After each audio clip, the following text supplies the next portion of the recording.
Welcome back to 7 Seconds or More. This is episode 32. Welcome to the new year, everybody. 2023, episode 32. 32, Magic Johnson.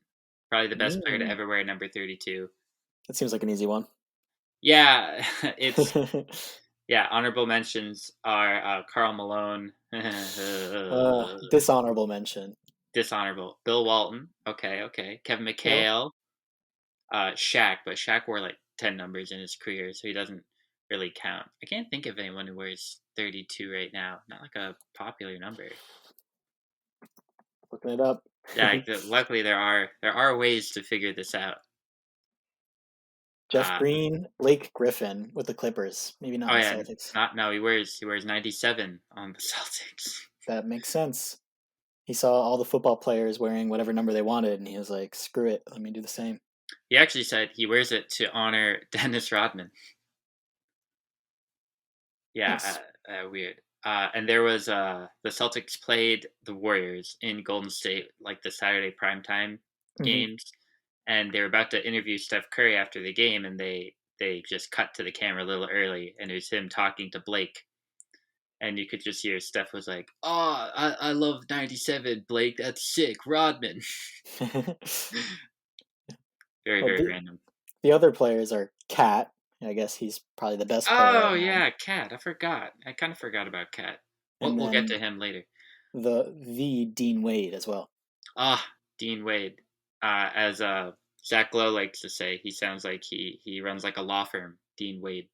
Yeah, I would trust my life in his hands. I would as well. Dean Wade. So no full court press today because we have a lot to talk about. This whole episode is basically a full court press. So we're calling this one Status Quo. Status Quo. Yeah. I get it. Oh, good. So we are going to catch everyone up on what has happened basically this season, because I know a lot of you have been watching the NFL. Well, regular season wrapped up last weekend, and college football that ends tonight on ESPN. We're not sponsored. ESPN, please sponsor us. So yeah, we're going to catch you up on everything that's happened in the first 2.5 months of the year. And because we have a lot of East Coast bias here, we'll start out West. Duncan, would like to start us off. Yeah, sure. Well, with a little caveat, this episode is partially towards all of the fans of cities like Boston whose team didn't make the playoffs, sad game, and now are looking to the better Boston team, the Celtics, to bring them some joy in the NBA, hopefully. But back to the West. So the conference is very wide open. Um, the seeds 1 through 13 are separated by 8.5 games, with only a 2-game gap between 6 and 13, and 2.5 between 1 and 3. Why? What is making this crazy gap, Peter? Yeah, well, there's a ton of injuries. This is our second big point here. We'll just jump ahead real quick just for the point. So out of those 13 teams, right? These are the rotation players who have missed 8 or more of their team's games. So that's about 20% of their team's games. Jamal Wow. Murray, Bones Highland, Michael Porter Jr., Jaren Jackson Jr., Desmond Bain, Zion Williamson, Herb Jones, Brandon Ingram, Larry Nance Jr., Dorian Finney-Smith, Maxi Kleber, Paul George, Sean Wall, Kawhi Leonard, Norman Powell, Klay Thompson, Steph Curry, Andrew Wiggins, Devin Wow. Booker, Chris Paul, Cam Johnson, Kyle Anderson, Karl Anthony Towns, There you aforementioned, Damian Lillard, Nasir Little, Gary Payton II, LeBron James, Anthony Davis, Mike Conley, Colin Sexton, and Poku. go. I like how it was all full names, and then with Poku, you're like, nah, Poku. That's his Yeah, name. I didn't feel like typing the whole name. Alekej, or however you say it. Sorry, Poku. Yeah, I don't know how to say it, but wow, that is a lot of players. I'd be interested to see what it's like in the East. Maybe we'll cover that a bit later. But yeah, and teams like Denver, like 3 possible starters. Bones is coming off the bench a lot, but with Murray, Bones, and MPJ, and then 2 of their like top 3 players for the Grizzlies with Jaren Jackson and Desmond Bain, and the Lakers with their entire team with LeBron and Anthony Davis. Like that is tough for a lot of these teams, but they're still in it with all the parity in the West. They still have a chance to get one of those last spots, play in or even play off, um, because they're not separated by too many games. 100%. And I think this goes back to something we talked about a couple weeks ago, that in order to win a championship, you need both talent and culture. And as much as certainly Denver, New Orleans, Memphis are extremely talented teams. They've been able to win and sustain without those stars due to the culture. I know we talked last year. I shot it down because I thought it was nonsense. But is Memphis better without John Morant? No, it's because Tyus Jones, one of the most underrated players in the league, probably the best backup point guard. And Memphis just has such a culture. New Orleans, Yeah, they're so deep. They have such a culture that yeah, Willie Green has cultivated. And Denver as well, maybe the best supporting cast they've ever had around Nikola Jokic. It's just they have what the right roster, makeup, everything to sustain these injuries. And some of the teams farther down, if you're wondering why Golden State is seventh in the West or why Phoenix is eighth, it's because either they're not deep enough or they don't have the culture. And I know we talked about in the preseason, we think Phoenix can win a lot of regular season games, but we're not maybe sold on them winning the title because there's just a lot of weird question marks around that team. yeah. It's part of that culture thing, and if that's not set, it's hard to sustain those injuries. It feels like a lot of franchises in the NBA are building teams and not culture, like the Suns. They're putting pieces together, but it's there's something artificial about it. They're not, it's not up and coming young guys. It's, oh, let's put this combination together. Like they're not a 2K team. They're not going to just play well on the court together.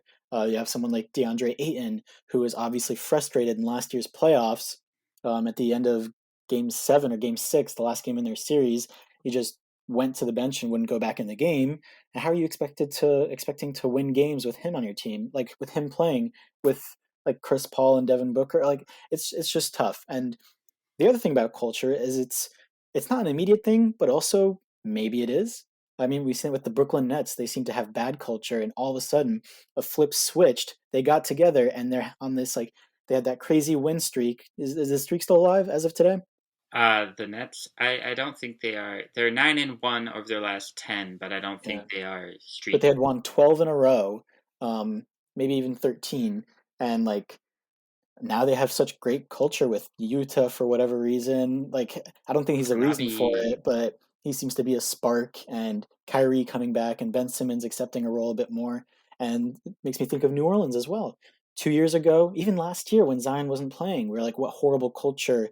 Like Zion's a horrible team player. And Zion decided I'm committed to this team and culture. Yep, flipped a switch, and all of a sudden it was on.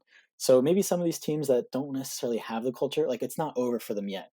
The Warriors, I mean, they have one of the greatest coaches in the league, one of the greatest players in the league. Like I believe in them to have that team meeting and flip the switch. But maybe other teams like maybe the Mavs is not a fair example because they're on a bit of a streak right now, and who knows. But what do you think about that in culture? Like, can teams like the Mavs, or maybe teams like the Timberwolves, who have good players, do you think there's a possibility where they could flip a switch and become a dominant team with a 10-game winning streak or something like that? the Mavericks are a weird one. It just if Luka doesn't push them, I don't know if they have enough outside of that roster. They played Boston the other night. Uh, Luka he got kind of hurt, got banged up, but outside of Dinwiddie, they really had no other. They just don't have the firepower to keep up with a team like Boston, or I don't think they would have the firepower to keep up with even Cleveland, Milwaukee, Brooklyn, the heavyweights of the East. Yeah, Uh, I don't think they have the momentum. And going back to what you were saying about culture, I think it is very easy for us to say like this team has bad culture, that team has bad culture. I certainly was very negative about Zion Williamson, and it's impossible for us to tell. that's And true. even those who are close to the team and are, the beat writers for these teams, that they'll say that I'm not trying to slander anyone in the media right now, but it's just impossible unless you're in that room. That's why we lean so heavily on people like JJ Redick and CJ McCollum and Draymond Green and those that are in the league that are willing to share and open up and give us a glimpse into that world. Yeah, So I think it's super hard for us. I think we can point at the teams that have had success and that have documented that for years and years, like Golden State, or I mean, I wouldn't say years and years, but even like Memphis, and we can see how they're succeeding. But it's super hard to tell on on the other end of that. That is fair. That makes me think when you were talking about the Mavs, some like interesting thing I heard on a French podcast, I thought was a fun way to look at it, is that it's a perfectly constructed team. That there's Luka and then a role player for every role. You've got Mhm. rebounders, shooters, like things that like teams like the Lakers, they desperately need shooters. You have that on the Mavs. You just don't have a number two. So it's Luka or bust. Even though you have like a decent team around him, it's just there's no number two scoring option. And if he's not on, then the team's not on because, a role player like Spencer Dinwiddie, like you can't expect him to put up 25 points every night. But if he's like the number three or number four, yeah, he can shoot a corner three and make it like 40% of the time or 35% of the time. I thought that was an interesting take on the Mavs. Answer this for me. What type of star do you think they need with Luca? Just like you can even say like a player, for example, like an archetype. I think they need a scorer. Um, they need a Jalen Brunson. Oh Uh, God, I was gonna uh, say they need like a scoring wing, a Paul George or Jalen Brown type. yeah, that's well. Those reports are funny. Was it the Mavs who were interested in Jalen Brown? I don't know. They released something. It's like we're interested in Giannis Antetokounmpo. Yeah, of course, every team would want to have. Like they didn't say him. They said another player, but um, no, it was a silly thing. Also, they should maybe move Bertans and like a first for just like I don't know who I guess, but just someone who puts up points. Maybe like a James Booknight, because he doesn't bring anything else to the table. He's only a scorer, which I think is why he's not doing very well in the NBA. It's because he's not like especially good at rebounding, at passing the ball, at stealing. And in college, he was good because he was good at scoring. And when you're in the NBA, you don't just get the ball and be like, hey, you can have like 4 turnovers a game, just like score 20 points. Like, no, that's not how it works. But maybe that's like one place where his skill could be useful. Uh, I think when you get towards the top of the West here, and as much as I think we kind of harp on Dallas, it's because Luka's so good and you expect them to be better than they are. They are fourth in the West. They are four Yeah. games out of the top seed, which is tied between Denver and Memphis. But one thing that I wanted to get to right here is that there are so many teams in the hunt, right? 8.5 Hmm. games separated between seeds 1 and 13. It really sets the stage for a seller's market when this February trade deadline comes up. Because again, in the West alone, 13 out of 15 teams they can conceivably make it at minimum in the play-in tournament. And like there are teams like the Jazz and Thunder we wouldn't have really considered in that conversation come the preseason. So whoever is available, that's why if there is a team we'll get into later, such as Toronto, who decides to maybe blow it up with some of their veteran talents and salaries, I think there could be a huge bidding war because with how close everything is and how many teams are in that hunt and conceivably can get really high in the standings, such as it is in the West. If if, Yeah. if Pascal Siakam or Fred VanVleet is available, they are perfect seamless fits into almost any culture. Yeah, no, that is true. Well, let's go a little bit off topic here and just think about like the teams that aren't pushing for the playoffs. Like maybe they're trying, but like in the East, I guess maybe you got the Raptors, the Magic, not necessarily in a position to sell. Like maybe they sell a veteran because they're a young team. The Hornets, I mean, they have like a couple players that maybe aren't the greatest like culture guys, but that they could sell between like Hayward, Plumlee, and Rozier. The Pistons, I don't know. I wouldn't say they're a young team. Maybe not. I don't know. Just This those huge teams bet. alone, though, they're Detroit. They picked up Bojan Bogdanovic in one of That's true. those under the radar moves. I believe we discussed the trade and I think it was either our football episode or our Bill Russell Yeah, episode. It got and we were thrown in, underwhelmed by it. I think that was the takeaway, right? yeah, because it was like Kelly Olynyk, Isaiah Livers, and like a protected first. But it seems to be every week there's Bojan Bogdanovic rumors and They could get leaks, the and bag for him. they could certainly get a good haul. And there's someone like that for Charlotte. There's Kelly Oubre, although he is pretty man the league is hurt at the moment. Mason Plumlee, Gordon Hayward, Orlando. They could trade Gary Harris, Terrence Ross, Mo Bamba if they decide not to. They don't really want to re-sign him. there's a lot of guys that they could teams could take flyers on. And let's say that you are one of these teams, let's just say in the West, and you're looking for a wing, and you don't get Bogdanovich, for instance, but you still want a 3 point spacer. Maybe you go out and get Terrence Ross. You give up some lightly protected, or rather heavily protected first round picks, or 2 second round picks. Yeah. Um, Maybe you get a Gordon Hayward. Maybe you get a, I don't know, like, please take Gordon Hayward. You can have him, is what I'm trying to say here. are But you yeah, going to it's drive him to the airport? yeah. Well, maybe I don't know if I'd even take him that far. Maybe I'd drop him off at the train station. You'll book the Uber though. Yeah, yeah. Class.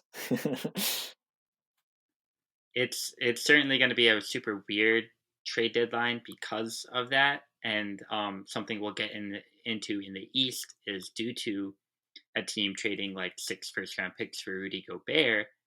The the pick cabinet for a lot of these teams are pretty barren. They Yeah, may not have all the assets because whatever the price was set is it's super hard to tell. It changes all the time on what you're going to have to give up.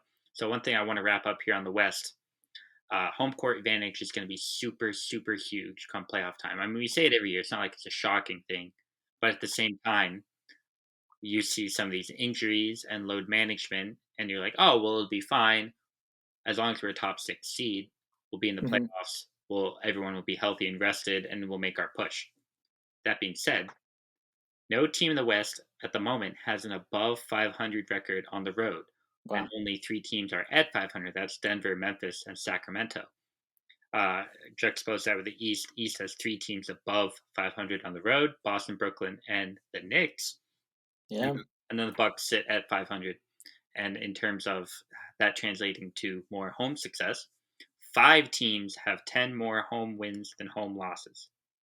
Just Wow. just let that sit and try to visualize what that means.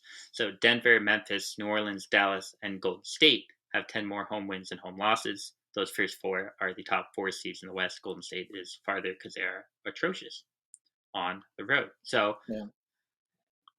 if you're looking at home court advantage right now, again, that would be Denver, Memphis, New Orleans, Dallas. Some of the best home courts in the league. Denver with that elevation is huge. One I'm looking at is Sacramento. They're sitting right outside of the top 4. They're at 5. They're 1.5 back of Dallas for that 4 seed. And I don't know if you saw that viral sort of clip the other day, Luke Kennard hitting this three, and I think they call it crowd pop. It's when everyone Mhm. like screams at once, and so it just, if you're looking at a little audiograph, it just spikes because they all get so loud, and it was one of the loudest ones I've ever heard off a Luke Kennard three. That Wow. Sacramento crowd, they are so, the Beam team is really strong. They really love their city. And again, like Sacramento, that's like all they've really got in Sacramento. They're very proud of their Kangs. And so if they got a top 4 seed and therefore got a home uh, playoff uh, or home court advantage for the first round of the playoffs, if everything held, I think that'd be huge. And you could potentially see Sacramento Kings win a playoff series. I know, crazy, Wow. right? Wow. I mean, going to the playoffs, like I'm proud for them. I'm proud of them. And I was not a believer. I've got to say. I remember when we were talking about like our rankings in the beginning of the year, and you had them maybe like in the play-in, maybe not in the playoffs. And Dan and I were like, nah, they're lower, they're lower. But ever since that beam was there, it's crazy how a symbol can make you believe in something. But kind of in the other sense, the Warriors right behind them, 3-16 away. Like I guess maybe the Warriors is a bad example because Steph, you can't count him out, and I feel like stats like that don't really matter against him in the Mm-hmm. playoffs. But 3-16, like that It's is a not bad, helping your case. it's a Yeah, bad number. They are and one of the few teams I think could actually turn it on. As much as I think that just turning it on in the playoffs is overrated, I think Golden State one of the few exceptions to that. yeah, and I mean with all the playoff experience they had last year, like just having a similar roster with not too many changes that just went through all of that, like that's one less thing. Like the Kings, I mean, how many players on their roster have been to the playoffs before, you know? Like I Uh, guess more than I think. I think Harrison Barnes, obviously, Yeah. Sabonis. Um, Kevin Herter. Yeah, Mm, yeah, but not that top end, not Fox. yeah, Obviously. and not as a team. So or as a franchise, like Certainly I not. don't. Do they even know like they're gonna have to like pull out drafts of how to like sell playoff tickets and stuff like that? Yeah, they're gonna have to go through because again, I think they have the longest current playoff drought Yeah, in North 16 years, American. 17 Or, years. yeah, it's incredible how long it is. And Yeah. one last thing I want to say on the Kings, I was preaching, right? I was preaching the play in for the Kings. Don't sleep on them. And one of my if I were to bet, my best bets were the Kings to make the play in, and I think the odds were like I don't know plus 500. Yeah. They're too good at the Oh, moment. they're not gonna make the Oh, play in. they wouldn't make the play in because they make the playoffs. Oh my God. Oh my gosh! If that's if that's the bad beat, I'll accept that bad beat. I wasn't high enough on a team. Everyone was already calling me crazy for, but that just would blow my mind if that happened. Yeah, that'd be nuts. Do you But have any Do you have any last thoughts on? I mean, we're kind of going scatter all over the place here. Do you have any last West thoughts before we pivot to more East centered? um, well, I think just the kind of what we talked about. I mean, I already talked about a lot. I won't beat it to death, but it's a streaky. It's a conference of streaks. You know, Mavericks went won six in a row, went up like six in the standings. Any team by the time you listen to this episode, if you listen to it maybe 5 days later, all that we could be saying could be wrong because the Nuggets could lose four in a row and all of a sudden be the five seed instead of the one seed. You know, Hmm. it's like just such a close conference that it's hard with all these generalizations. And we'd think that halfway through the season here, which is crazy, halfway through the season, Hmm. um, that you'd have more of an idea of where everyone's standing. But with the West, it's not the case. So I think the teams that can avoid back to back losses um, and really work on those win streaks, like the Grizzlies right now, six in a row. Um, those are the teams to look out for. 5 in a row won by the Lakers without Anthony Davis. Four Yeah, wins in a he row might come by back this week. right. I did see that. So who knows? Maybe that messes things up. Probably, I wouldn't think so. Four game, uh, 4 game win streak currently by the Timberwolves without Karl Anthony Towns. Yeah, I mean, Uh, we could like we've been just talking, or I think the Timberwolves are kind of slept on, but yeah, they win like three more games in a row. All of a sudden, they're in the playoffs and not in the play, like crazy stuff. and everything we've said about everyone missing games, I will say Anthony Edwards has not missed a game this season. Wow, He was. It looked like he wasn't going to play the other night. I think it was a right hip, and he played last night, I believe it was, and they won. impressive. Availability is so key. That's something Brian Scalabrine likes to preach when talking about Jason Tatum. Because I don't need to say it this many times. He leads the league in minutes over the past like 5 years. Played deep in the playoffs, gold medal run, everything. And availability is so key. And like Tatum always being available, he missed one game this year due to personal reasons to attend his child's Yeah, birthday party. Um, Anthony Edwards always being available, like stuff like that. It's huge. And like Kevin Durant has up until this recent MCL sprain, uh, I think he was one of the most durable players in the league, and that is yeah, so key when you have again. I'm not going to go through the laundry list, but everyone missing time. yeah. Well, it's just interesting where like sports in general are going with like kind of the TB12 method. And I remember Anthony Edwards in the beginning of the season had that interview where he was saying, "Yeah, I'm gonna have less fast food this season. Like that's my goal." And it's kind of a silly thing to say, but it's all those little things. And now he hasn't missed a game. I'm not saying it's because he doesn't eat fast food. It's just because they're putting more attention into their bodies because they see the longevity of players like LeBron, players like Tom Brady, even though it's in a different sport. And I mean, they've got the talent. It's just about staying in the league. That's the tough part of keeping your skills up to par with everyone else. You can play forever, but you may not be as good as you once were. Look at Udonis Haslam. Uh, but being able to sustain for so long at peak performance, Yeah, such as Tom Brady just broke his own record that he set last year for most completions in a season. and he's what Yeah, like 62 or something. How old is he? something like that. Yeah. Yeah, something like that. Don't look it up.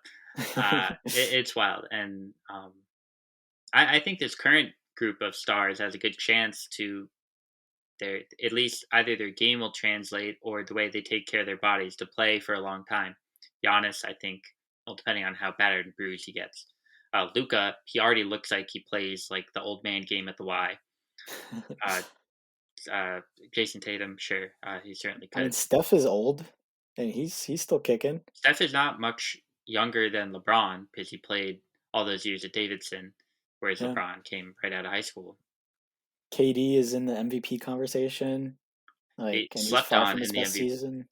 Let's get to Brooklyn right now because you said it. Brooklyn 9-1 over the last 10, like we said, 20-7 against East opponents. They're the only team in Wow. the league with 20 wins within their conference, and they're the number 2 team in the league. Uh, a lot of this has come since Steve Nash was outed, and it's been the Jacques Vaughn show in Brooklyn. Why do you think this has all come together? I mean, Kyrie Irving was vilified, and it seemed like this team was falling apart, but they picked the pieces up and they're humming again. How did this happen? Honestly, I think maybe it's just the second the spotlight came off of them. Kyrie was suspended. He came back, and then everything seemed to be quiet about the Nets. Ben Simmons was like playing some minutes, and it just gave them some time to come together as a team. I think it's that culture, and they have like some fun players like Yuta Watanabe, who he's got a crazy 3-point percentage. He's not in like the league leading because he doesn't have enough makes yet, but I think he's shooting like above 50%. Um, maybe that's not right. Maybe that was like corner threes. It seems like a very high number. It's yeah, whatever 3 point stat. He's very high. He's a Yeah, sniper. yeah, and they're putting together these team wins with Mr. Claxton. Like he's Hugely really improved player. oh yeah, he still can't hit free throws, but his defense is insane. Did you see he airballed a free throw the other night? It was looking like Mason Plumlee out there. He is he might be the lowest shooting free throw like the worst free throw shooting player ever at the moment. It Wow. depends on how many you've shot, right? The qualifiers Yeah. and all that. But I think he is like him along with like Andre Drummond, Mason Plumlee, Shaq, like some of the worst free throw shooters ever. Yeah. It, but Claxton's gotten a lot better. They got T.J. Warren back. Seth Curry and Joe Harris are finally getting healthier. Um, Obviously Irving, everything surrounded with him.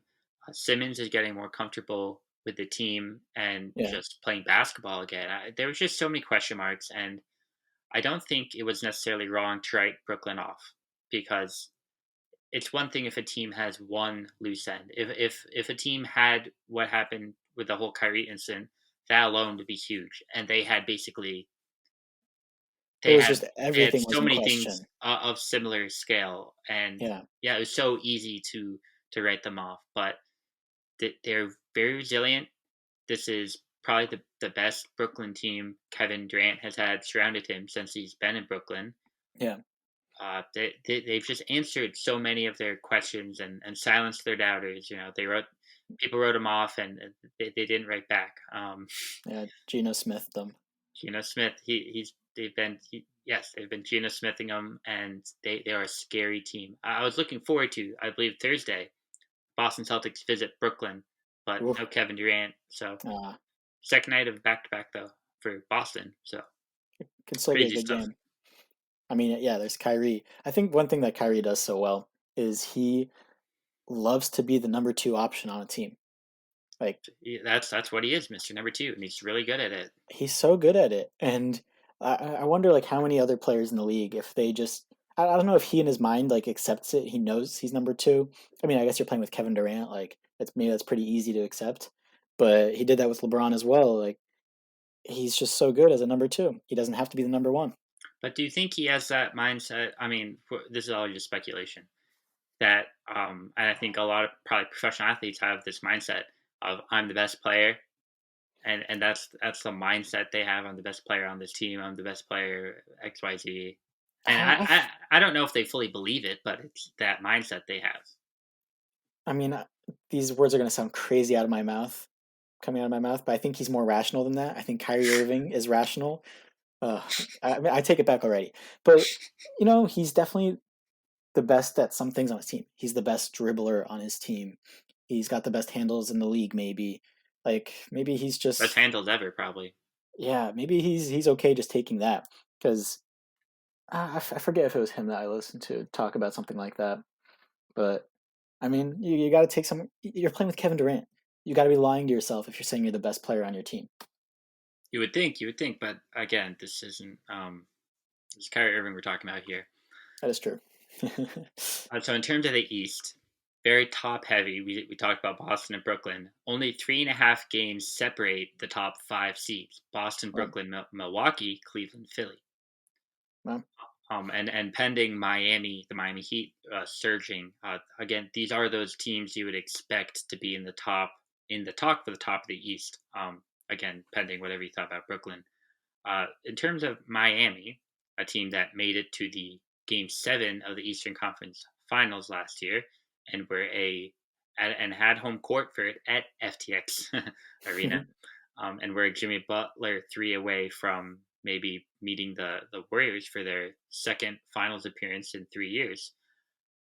Um, at 21-20, what is the future of this team? A lot of it, I think, depends on how they view Tyler Hero.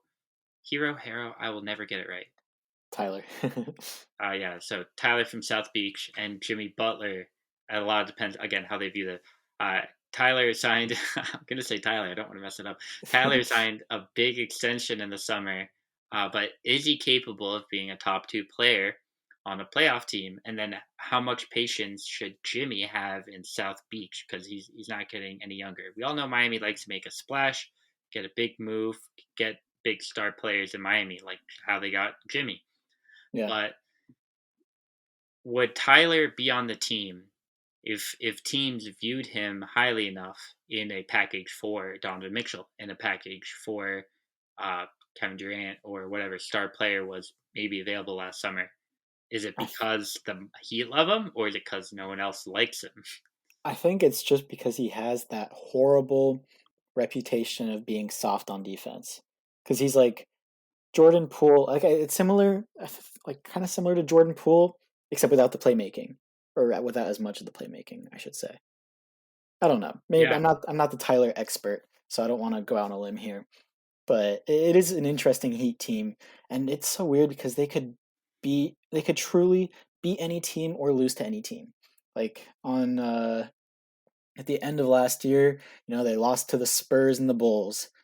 Then they beat the uh, who was it that they beat? They beat the Suns, barely lost to the Nets last night. Like I don't know, they could beat or lose to any team. So you never know with Miami. They could truly pull out a miracle.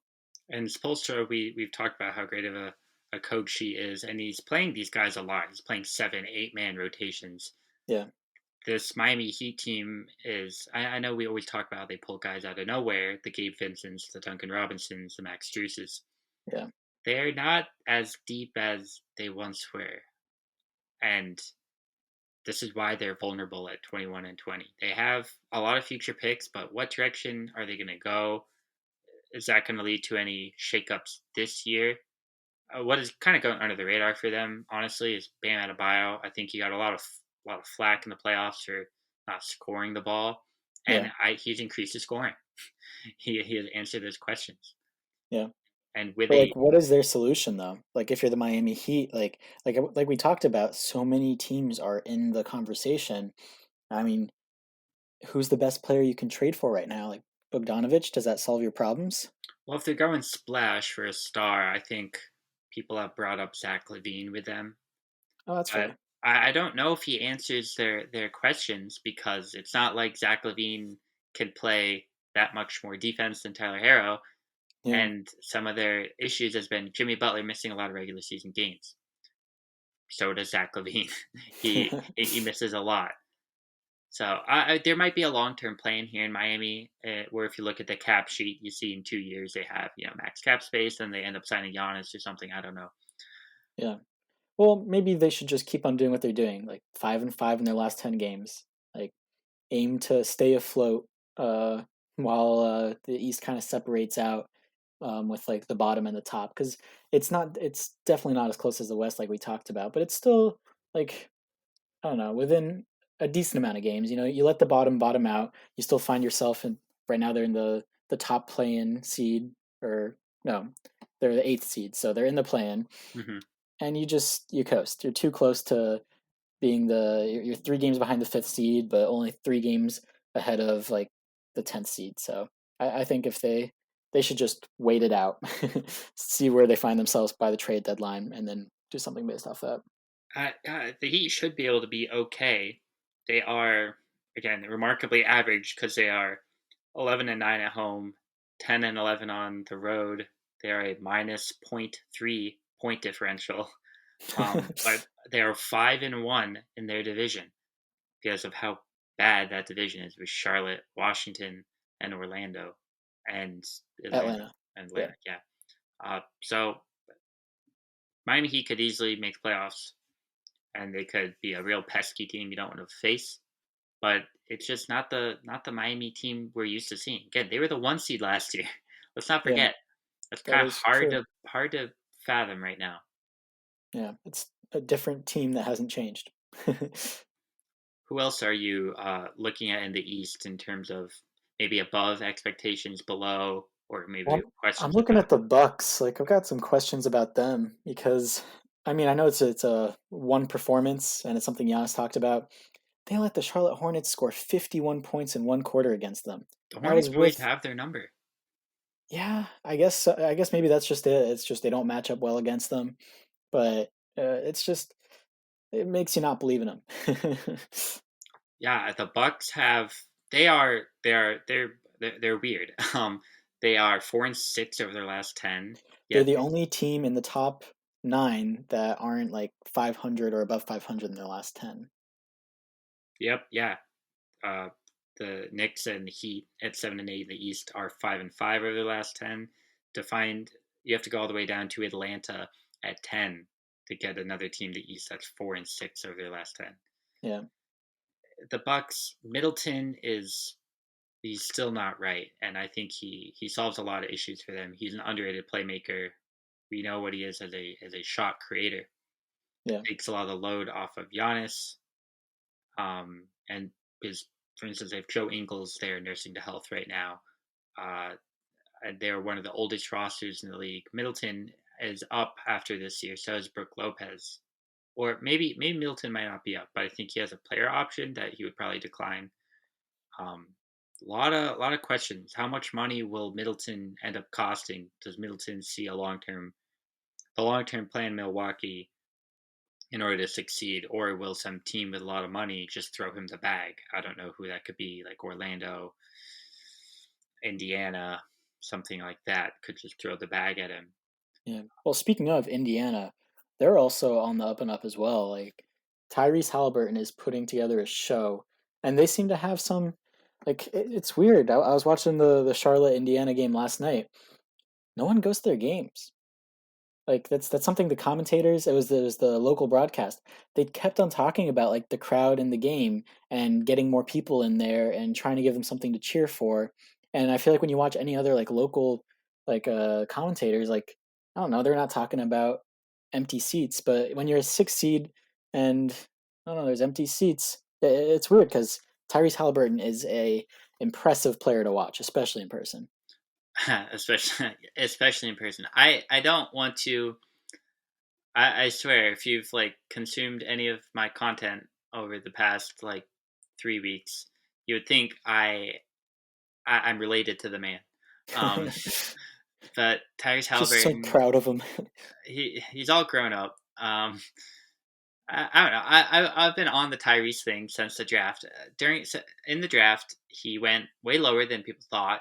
Hmm. I think it was one of those things where like him and his agent kind of saw the Kings and Sacramento being just like the best fit and right fit, and there's some weird like navigating that goes through there. Some like weird inter draft workings that you don't really hear about, or like Interesting. or maybe you don't just expect.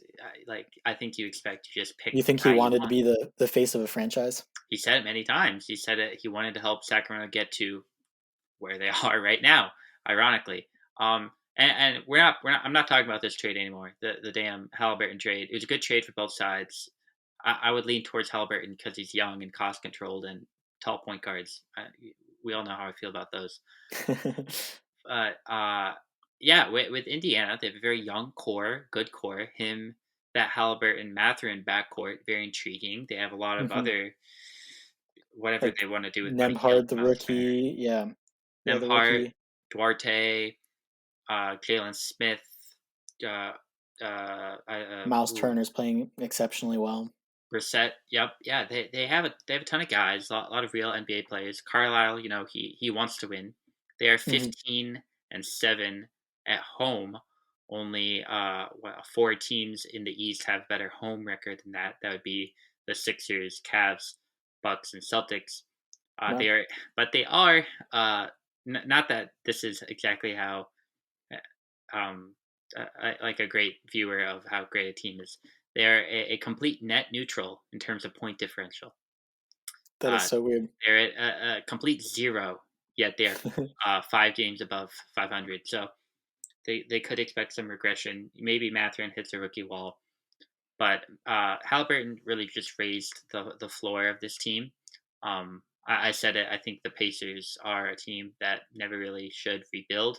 They are always retooling, and Yeah. more fans should show up. Indiana, step up. You like to call yourselves like the basketball state, or like the heartland of basketball. I don't know, something like that. They have a lot of pride there, but Yeah. they're show up, Pacers Is it because fans. IU is relevant? I think I think they're I think it's ranked. because of like Hoosiers, that sort of like. Yeah, they're the kind of person who's like I don't watch the NBA. They score too many points. There's not enough defense. Well, you know why there's not enough defense is because they're good. They're so talented. They're scoring at will. Yeah, let's get to that. You had a point you wanted to raise about the recent scoring explosion, Duncan. Yeah, well, just it's been crazy as a lot of people have seen like throughout all of last season, there were 99 40+ point performances. We're right at the halfway mark of the season, and we're already at 82. We're on pace to have 65 more than last season, and it's just like the pace in the NBA is just insane.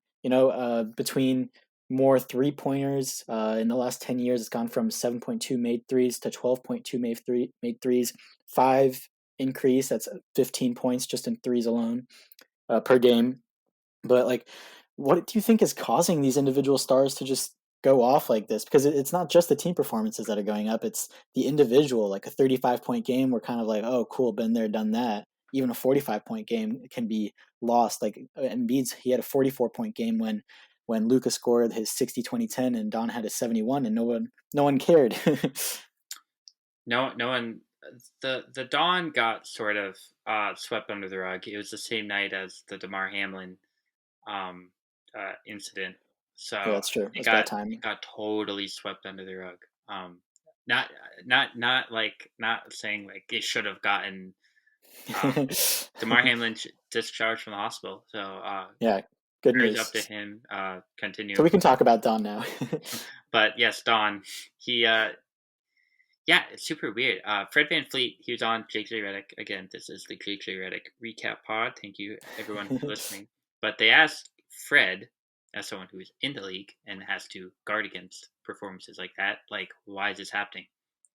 He said in the past, depending on the way you guard every night, you're like, all right, well, we're going to try to take away sort of like the Belichickian sort of way of playing defense. Like, am I just going to try to like double team and take away Julio Jones and let everyone else eat, or am I hmm gonna just let Julio eat and take away everyone else?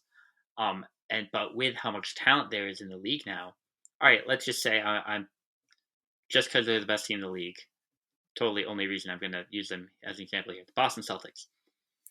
Let's say you're going up against them. Let's say Jason Tatum is one of the front runners for the MVP. So we're gonna try to take him away. hmm Well, what about Jaylen Brown?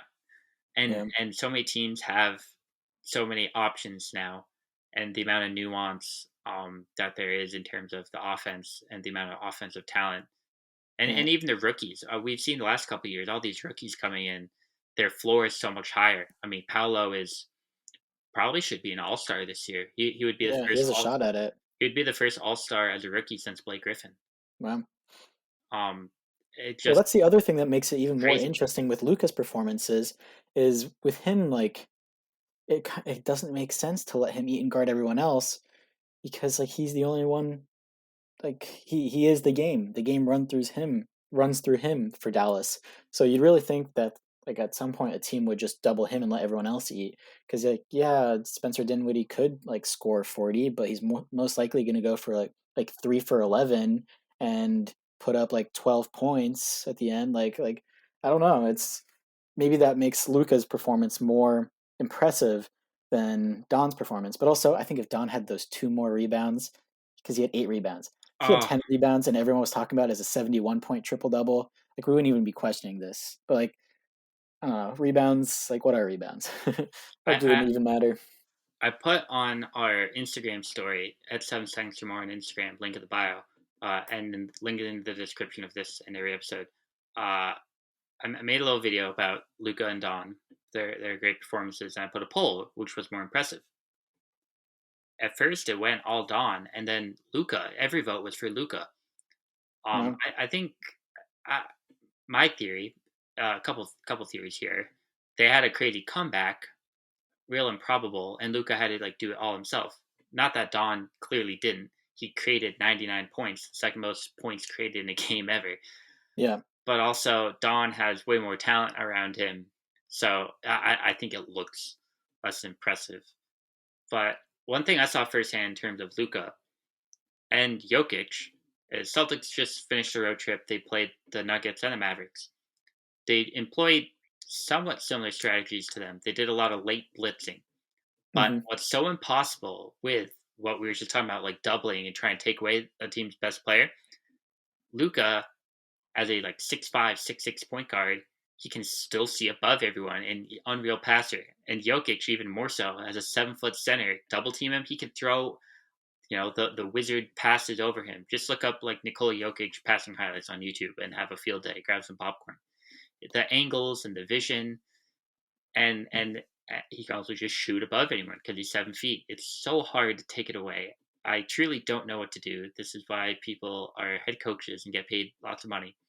yeah, Because that's how true. do I you guess game plan? doubling doesn't take it away. I didn't really think about it like that.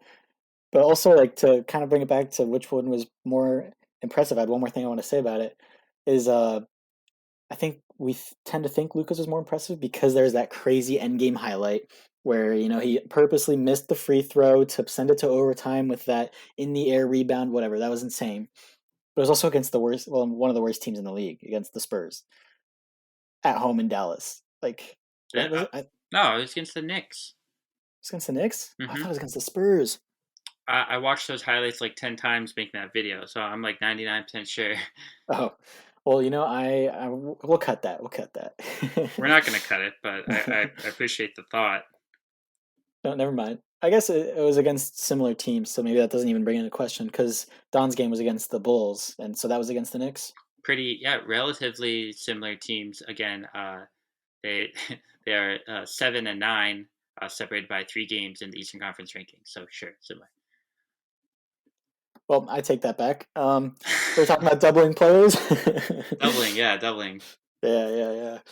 Well, yeah, I guess it'll be interesting to see if there's like a regression and if it starts to go the other way because it feels like I mean, we're talking about Tyler. I won't say his last name. You know Mhm. who? Tyler. And we talk about how bad his defense is. But does defense even matter if these players are going to put up these points no matter what you can do?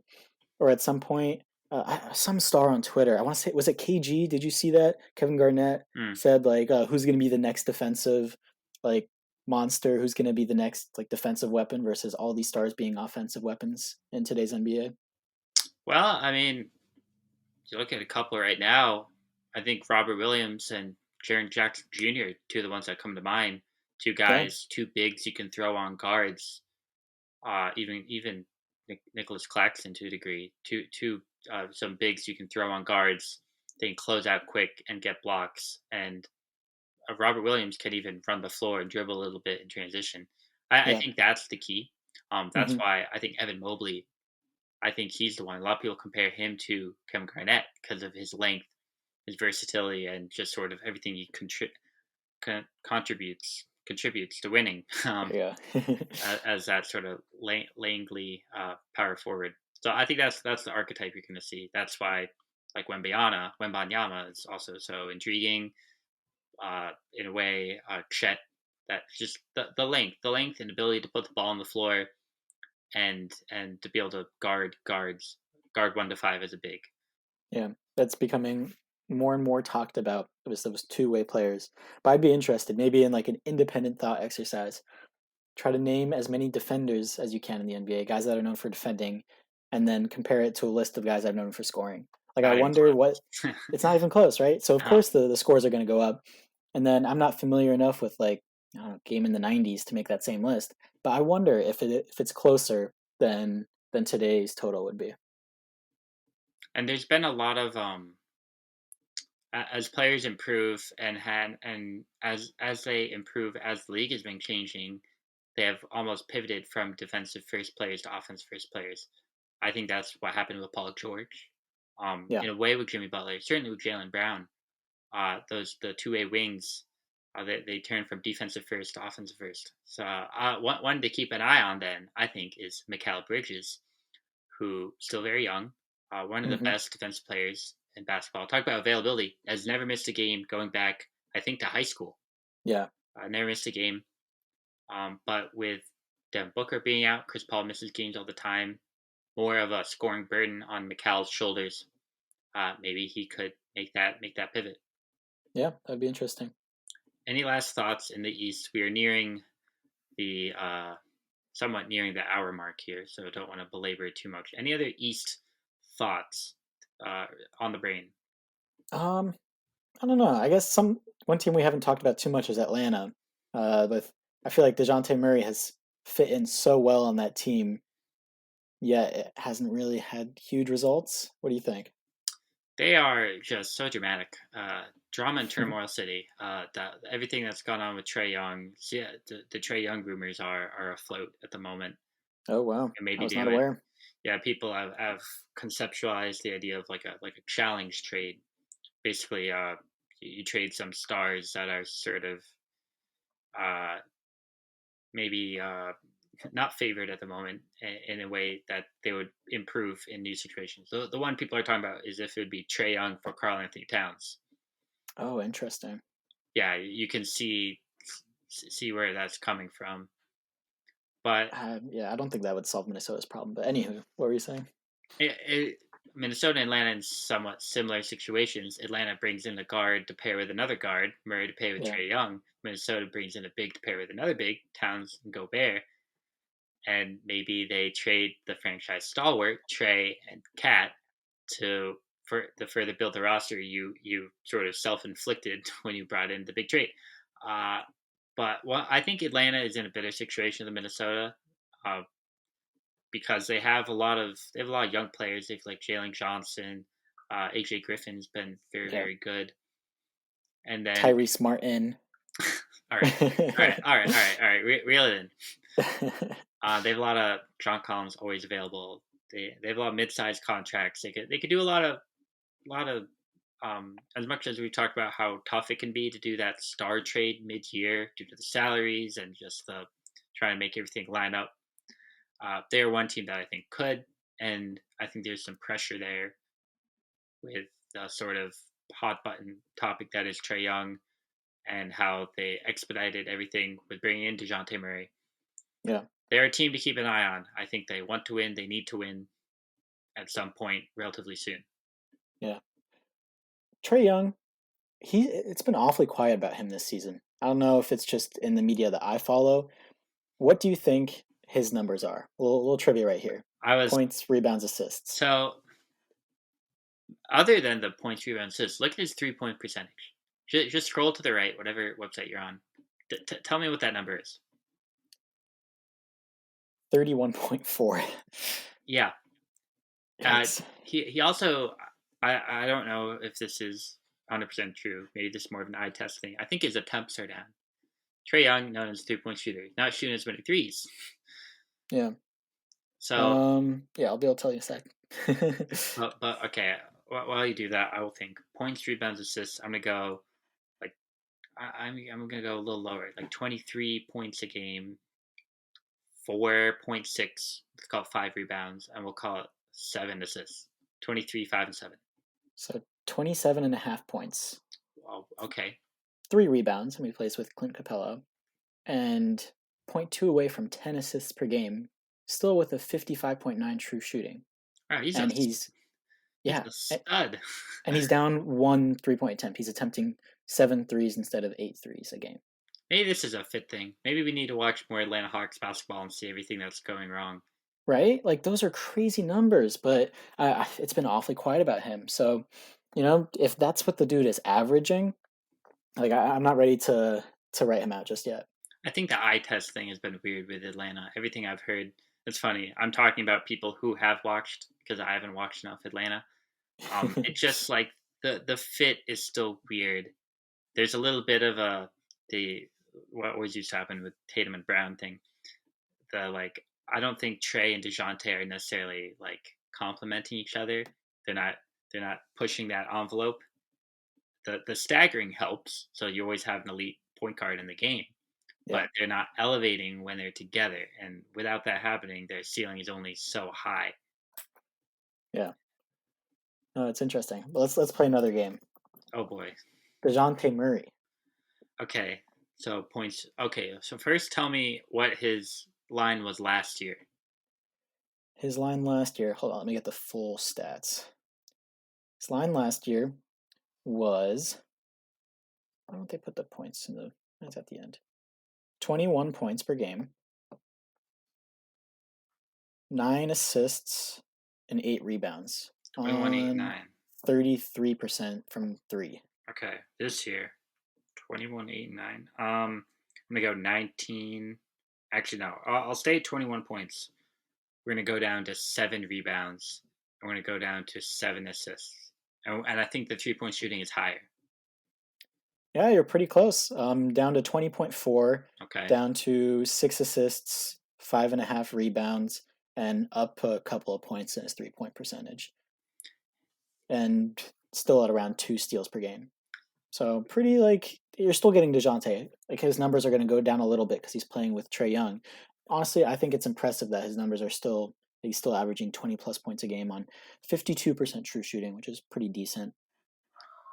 It's just the oh, I don't know if you can all hear my angry dog right now. It just DeAndre Hunter hasn't he still hasn't taken that leap. I mean, he was what the number 4 pick a couple years ago. Yeah. John Collins is he? How long is he going to be on this team? It's just every year. It's just how long is Collins going to be there? Capella, we all know what Capella is. Kungwu, I think people like better. He's played well, but is he going to be a long-term starting center? Or is he going to be this sort of backup hybrid role? Yeah.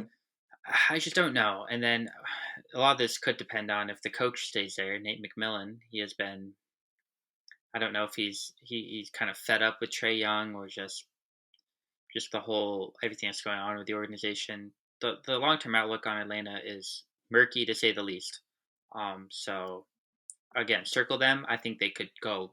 They could go or blow. They could either go all in or blow it up. For all I know, probably not blow it up because they already got Dejounte, but they could. They could definitely make a big move. So keep an eye out for them. Yeah. I could see them consolidating a couple of pieces to upgrade because they have some decent depth. Well, not crazy depth, but decent depth. And maybe they trade 2 decent pieces for 1 good piece. I think that probably makes the most sense because yeah, they have all those mid range contracts with Hunter and Bogdanovich and Collins, kind of. Although they got off Kevin Herter because they didn't want to pay the luxury tax. Those silly billies in Atlanta. So let's wrap it up. We're over the hour mark here. Let's not belabor the point anymore. So we will read last week's Q&A. Again, if you listen to us on Spotify, click the episode description. There should be a Q&A and poll there for every episode. We will read last week's Q&A. Last week, of course, was our best of 2022 episode, best moments of the year. So I asked the people, what was your favorite SSM SSOM moment of the year from our own co-host Daniel Park, who is this moment was featured in our recap. If you want to listen to it, the Latvian laser. It's a good one. It's an iconic moment. I won't spoil it for all of you if you haven't heard it. And then our own friend of the show, Sandy, shout out to Sandy. She said the Minnesota Lynx discussion. I think that was when we were ripping the WNBA for having no money, and they released all their rookies. I believe that was what that was centered around. Yeah. Oh gosh, that still bothers me to this day. It just doesn't make sense. Like, what's the point of having a rookie draft if you're just going to release everyone? And you released the previous year's Rookie of the Year. Like, what are you doing? Uh, it's like sometimes if you play like franchise mode in Madden, super weird analogy. You'll just be like you'll let the computer fix the roster over the off season just because like you don't feel like it, and then they'll release like your best player because he's making a lot of money. It's like, but okay, what's the goal here? What are we trying to do? And that is maybe there's something about the WNBA model I still need to know. But what is the goal? If is the rookie of the year not good enough? Is it like those auto drafts you get deep in the NBA 2K Sims where no rookies are played, so some scrub wins rookie of the year? I Like, think honestly, I think that's pretty close to it. On the all rookie team, they didn't have five rookies playing in the WNBA. There was a player on the all rookie team who was averaging less than a point a game or something like that, or less than a rebound a game, because she'd only like gotten real stats in a couple of games. And so it's just like it's crazy stuff there, and they really need to revisit that model because I mean I don't know, they make billions off of the NBA. I'm sure it's weird because if they wanted to, they could make money off the WNBA too. Like by promoting it, you'd make more money. Like I don't mm-hmm. understand how that's that hard. It's like a financial decision, and these are financial people. It's just some like innate sexism that like or innate like distaste of the game, or they think that nobody wants to watch it. That makes it so that nobody can watch it. In terms of what you just said about nobody wants to watch it, I believe you had a subscription to WNBA League Pass Correct. last year. Is there anything, and I think you've used NBA League Pass a little bit this year. Yeah. Is there anything that you're noticing about how they're maybe presenting or marketing their product that maybe doesn't live up to the NBA standards or just kind of puzzling to you? Yeah, I mean, like some of the first things that you hear in a game is the commentators. And like I was watching the Pacers game last night that had the local commentators. And the one guy, I don't know his name, he just didn't know what he was talking about. You know, he was just saying things to say things. And like it's not even being biased. It's seeing like a foul that happened. The I forget what player got hit right in the elbow as they were shooting. And he's like, "Oh, that's all clean. That's all ball." And you know that happens like 3 times a game. It's frustrating to watch. And that was like every WNBA game. It's just the commentators were not like at a fantastic Mm. level. And how are you going to enjoy a game when the people talking over it make you want to turn it off? You know? I think it takes a lot of the like you can't take the product seriously. It takes a lot of legitimacy out of it. If you Yeah, notice those, it's just it's the small details like that. yeah. um, And the refereeing as well was I found to be pretty bad. Um, Comparable to like some college games, you know, where you never know what you're gonna get.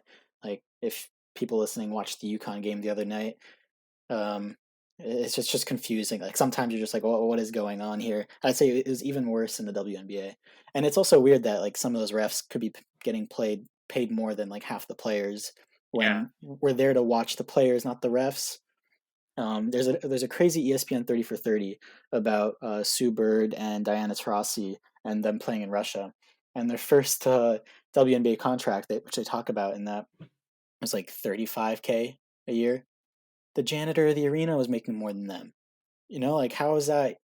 Like, there's something wrong with like. Where's the money going?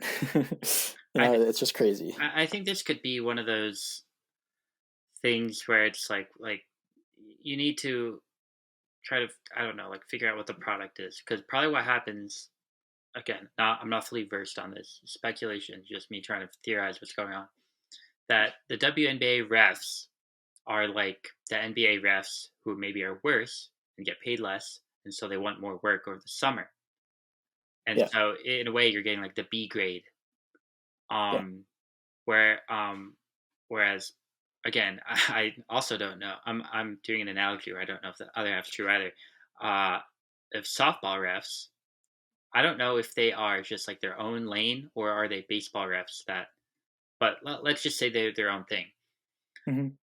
It is like its own sport, and there is like a skill set. It's a different game, softball than baseball. I think maybe.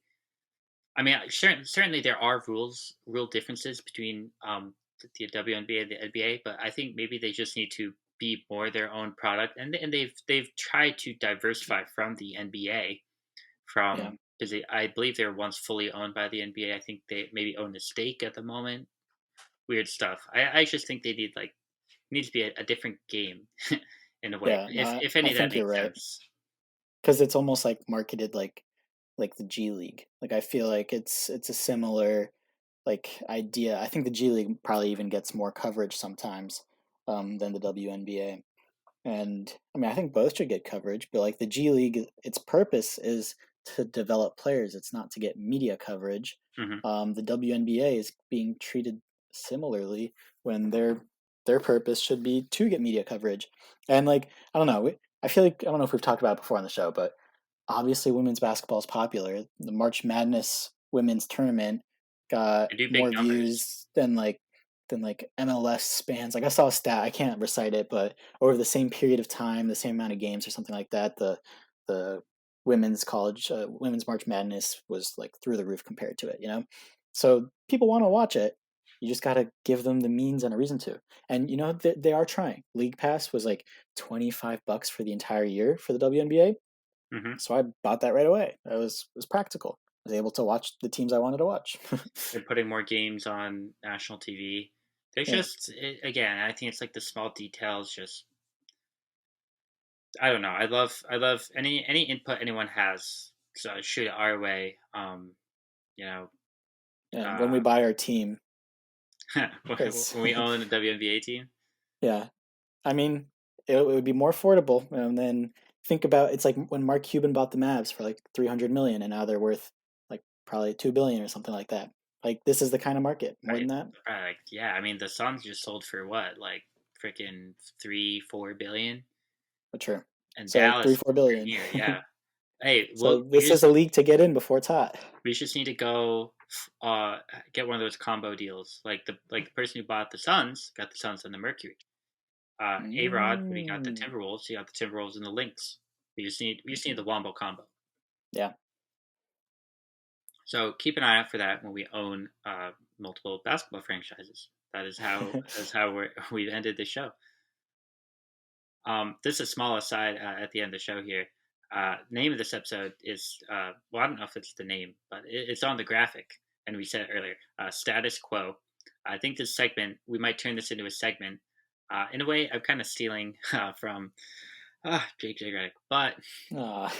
he has a weekly newsletter where he releases a stat of the week. So I think status quo we could use as a way to a stat or two that we stumble upon on Twitter, Reddit, wherever it is, stands out.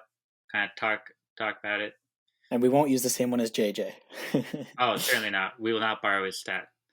Uh, yeah, so keep an eye out for status quo moving forward. But that's all we got. Episode 32, over an hour here. Very long episode, but bringing the new year. Any last thoughts, Duncan?